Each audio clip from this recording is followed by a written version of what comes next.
देखिए किन्नर लोगों की जीवन शैली पर मेरी सीधे ग्राउंड जीरो की रिपोर्ट। महानगर मुंबई का दौरा करी मेरी टीम और किन्नर लोगों के ऑफिस है, रजिस्टर्ड संस्था है जहां का मैं दौरा कर रहा हूं और इस तरीके से मेरे साथ खड़े हैं और कई चीज़ें जिन्होंने बताई, समस्याएं जो बताई, जो सरकार की जो जजमेंट आई है उससे भी पूरी राहत नहीं मिली। अपने हक की लगातार अपने अधिकार की लड़ाई अभी भी लड़ते हुए नजर आ रही हैं। लगातार शायद सरकार को चाहिए कि जिस तरीके से दिव्यांग जनों के लिए व्यवस्था बनाई गई थी वही इनके लिए बनाई जानी चाहिए। और हॉस्पिटल में जाते हैं तो समस्याएं हो जाती है, जेंडर प्रॉब्लम होती है, मेल में जाएंगे फीमेल में जाएंगे, एजुकेशन को लेकर के जब कभी किराए पर भी घर लेते हैं तो वहाँ पर भी समस्या बनती है। इनका कहना है जब कभी बस, ट्रेन और एरोप्लेन में भी जब कभी बैठ जाते हैं तो वहाँ भी समस्या देखने को मिलती है, रोड पर चलते हुए।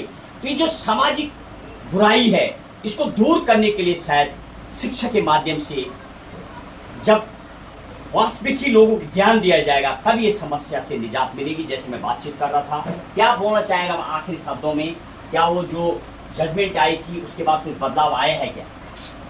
हाँ, जैसे नासा जजमेंट पास हुआ था तो थर्ड जेंडर जो हमें अधिकार दिया गया तो वो टाइम पे एक पुरुष और एक स्त्री का अधिकार था।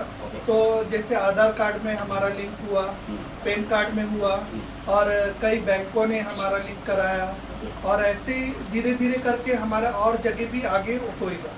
तो इस तरीके से नासा जजमेंट आई थी उसका कहीं ना कहीं असर पड़ा इस तरीके से, और जजमेंट वास्तविक जमीन पर उतरेगी जो उसमें बोला गया था। तो 2014 के बाद कुछ बदलाव देखने को मिला, ऐसे इनका कहना है। आप क्या बोलना चाहेंगे?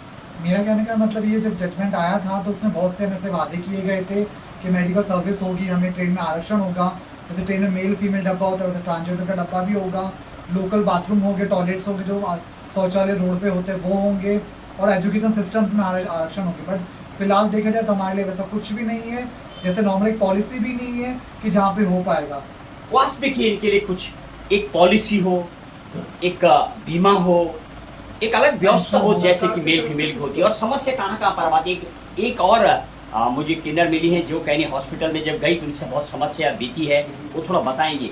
आप जब हॉस्पिटल में गई तो क्या समस्या हुई आपके साथ? मैं वहाँ हॉस्पिटल में गई तो मुझे बोला गया कि आपको एडमिट नहीं किया जाएगा क्योंकि आप ट्रांसजेंडर हो, आपका डॉक्यूमेंट्स भी पूरा नहीं है, इसकी वजह से आपको साइन हॉस्पिटल वगैरह में जाना पड़ेगा। हमारे इधर नियर बाय शिवाजी हॉस्पिटल है कलवा वेस्ट में, वहाँ पे गए तो मुझे एडमिट किया ही नहीं गया, उसकी वजह से मुझे बहुत प्रॉब्लम हुई। और ये देखिए ये टोटली फंडामेंटल राइट जो हमारा दिया गया संविधान की ओर से उसका उल्लंघन होता नजर आता है, क्योंकि आर्टिकल 21 में पूरी व्यवस्था लाइफ और लीव वो उसका उल्लंघन होता नजर आ रहा है। एक मानवीय व्यवहार भी देखने को मिला हॉस्पिटल के द्वारा, भगा दिया गया क्योंकि आप ट्रांसजेंडर है, जबकि संविधान पूरी लाइफ और किसी को भी जीने का पूरा राइट देता है, उसका उल्लंघन होता नजर आया।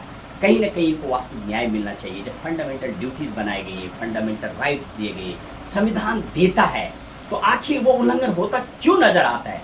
अब आप क्या बोलना चाहिए आपके शब्दों में? मैं कहना चाहती हूँ कि मतलब अगर तुमको डॉक्यूमेंट्स का प्रॉब्लम है तो गवर्नमेंट का प्रॉब्लम है, वो गवर्नमेंट्स को बोला जाए। गवर्नमेंट्स हमारा डॉक्यूमेंट्स जब पूरा बनाता नहीं तो हमारा प्रॉब्लम नहीं है, हम तो डॉक्यूमेंट्स के लिए बढ़ रहे ना आगे, हमको डॉक्यूमेंट्स मिल ही नहीं रहा पूरा। और ये दिखाएंगे आपको इस तरीके से सामाजिक में जो इनके जीवन की भी शैली है बहुत पैथेटिक है। सरकार लगातार फीमेल को लेकर के रिजर्वेशन कर रही है, फीमेल को 50% रिजर्वेशन लाने की सरकार प्लान कर रही है।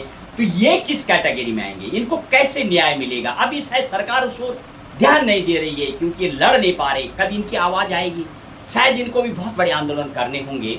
आप क्या बोले, क्या कभी पूरे हिंदुस्तान में ऐसा आयोजन नहीं करते अपनी आवाज़ उठाने के लिए? एक किन्नर समाज एक बार पूरे आयोजन हो, ऐसा कभी आया नहीं दिमाग में? आते हैं वैसे, हम लोग बहुत सारे इवेंट्स भी ऑर्गेनाइज करते हैं, जैसे किन्नर समाज जमा होता है उसमें, बस उसमें हम लोग की यूनिटी रहती है तो सब लोग आ जाते हैं। बस हम लोग सरकार को दिखाना चाहते हैं कि हम लोग भी इसमें यहाँ पे है। तो कुछ उसका रिस्पॉन्स मिलता है?